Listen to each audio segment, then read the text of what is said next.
प्रिय विद्यार्थियों, Eklavya English point में आपका स्वागत है।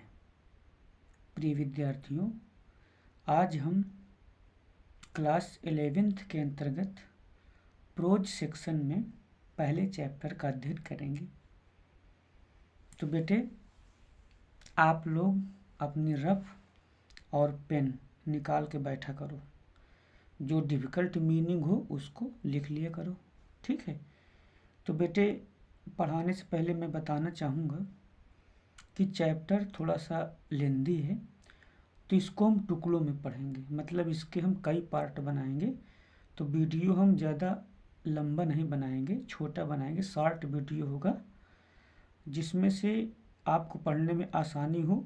नहीं ज़्यादा लंबा वीडियो होता है तो बच्चे ऊब जाते हैं पढ़ने में। इसलिए हमने ये सोचा कि इस चैप्टर के कम से कम 3 या 4 भाग बनाएं, जिससे बच्चा आसानी से बिना ऊबे हुए पढ़ सके। तो आइए हम लोग चैप्टर पर फोकस करते हैं। तो बेटे, पाठ का नाम है आपका the portrait of A lady. Portrait का मतलब होता है चित्र, लेडी का मतलब होता है महिला। तो एक महिला का चित्र। तो बेटे, पहले मीनिंग हम लोग लिख लेते हैं, ठीक है। ग्रैंड मदर मतलब होता है दादी माँ। एवरीबडी प्रत्येक व्यक्ति। ग्रैंड मदर आप समझ रहे हैं, वोमैन समझ रहे हैं। रिंकल्ड का मतलब होता है झुर्रियाँ पड़ना। झुर्रियाँ बेटे, जब आदमी वृद्ध हो जाते हैं तो उनके माथे पर या चेहरे पर उनकी खाल जो सिकुड़ जाती है ना, वही झुर्रियाँ होती हैं। 20 ईयर समझ रहे हैं, नोन समझ रहे हैं, पीपल समझ रहे हैं। इसके बाद यंग आप लोग जान रहे हैं। देखो, समझने का मतलब इनकी मीनिंग आपको पता है, ठीक है। प्रेटी मतलब सुंदर। हस्बैंड समझ रहे हैं आप लोग। हार्ड मतलब कठिन, बिलीव विश्वास करना। ग्रैंडफादर समझ रहे हैं, ठीक है। और पोर्ट्रेट आप समझ रहे हैं, चित्र।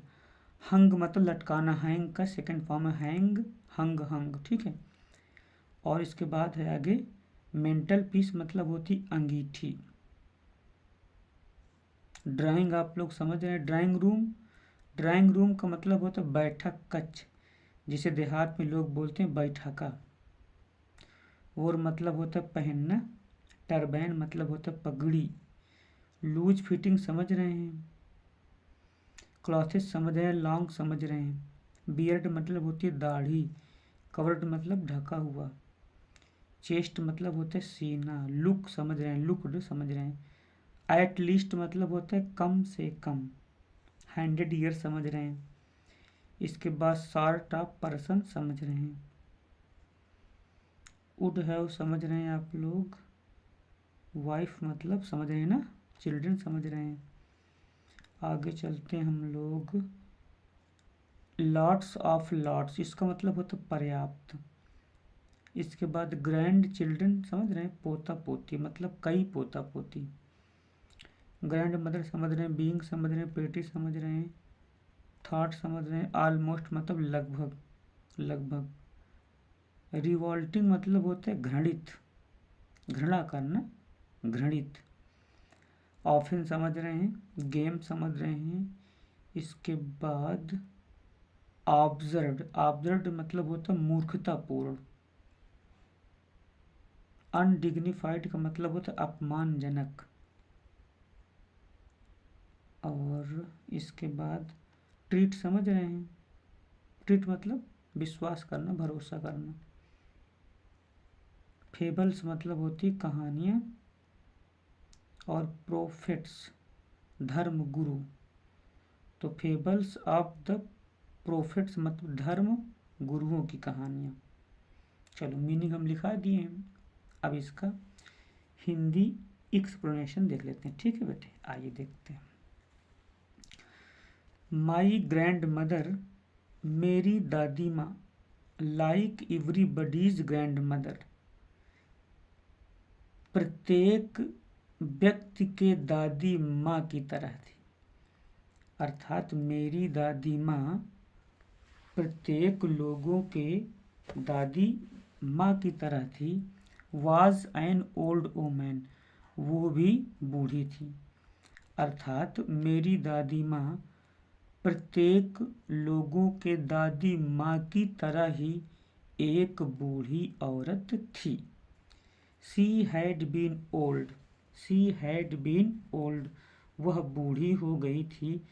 And wrinkled for the 20 years that I had known her. She had been old, वह बूढ़ी हो गई थी। एंड रिंकल्ड, और उनके चेहरे पर झुर्रियाँ पड़ गई थी। फॉर द 20 years, 20 वर्षों से। दैट, जिसे आई हैड नोन हर, जिसे मैं जानता हूँ। अर्थात 20 वर्षों से मैं उन्हें ऐसा ही देखता हूँ। जैसे लोग कहा करते हैं ना देहातों में कि मैं तो इनको 20 साल से ऐसे ही देखता हूँ, तो वही लेखक भी कह रहे हैं कि वह बूढ़ी हो गई थी और उनके चेहरों पर झुर्रियाँ पड़ी हुई थीं। 20 वर्षों से मैं उन्हें ऐसे ही जानता हूँ, मतलब ऐसे ही देखता हूँ।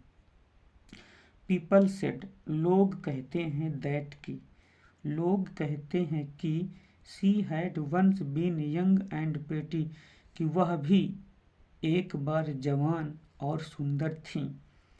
And had even had a husband, और उनके एक पति भी थे। But that was hard to believe, लेकिन इस पर विश्वास करना कठिन था।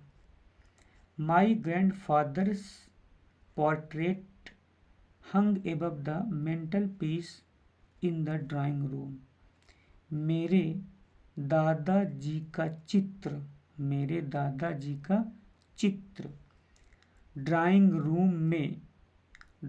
रूम में अंगीठी के ऊपर टंगा हुआ था।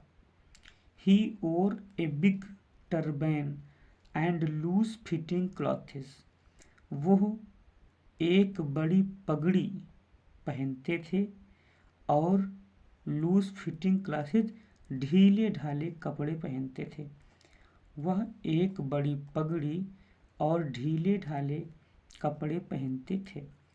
His long white beard covered the best part of his chest, उनके लंबी लंबी सफ़ेद दाढ़ी उनके चेहरे के अधिकांश भाग को ढक लेती थी।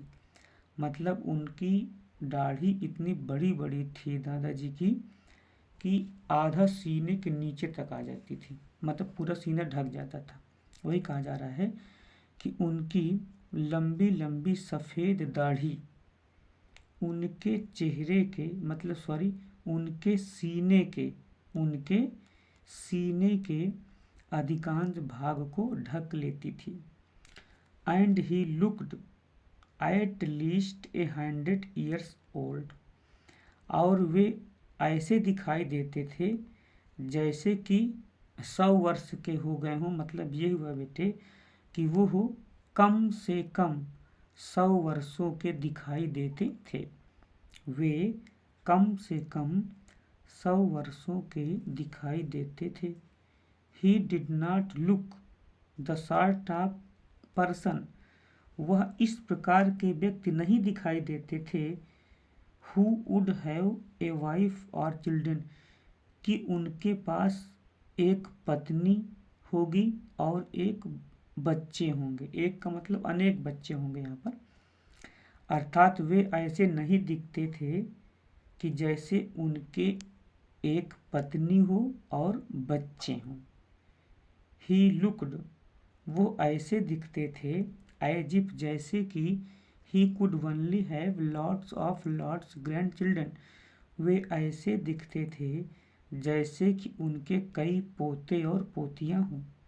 एज फॉर, जहाँ तक, my grand mother being young and pretty, जहाँ तक मेरे दादी माँ के जवान और सुंदर होने की बात है, तो द थाट, तो इस विचार पर, वाज ऑलमोस्ट रिवॉल्टिंग, तो यह विचार लगभग घृणित था। मतलब यह विचार लगभग घृणित है। वर्तमान में बताएं तो है बोल दो, तो यह विचार लगभग घृणित है।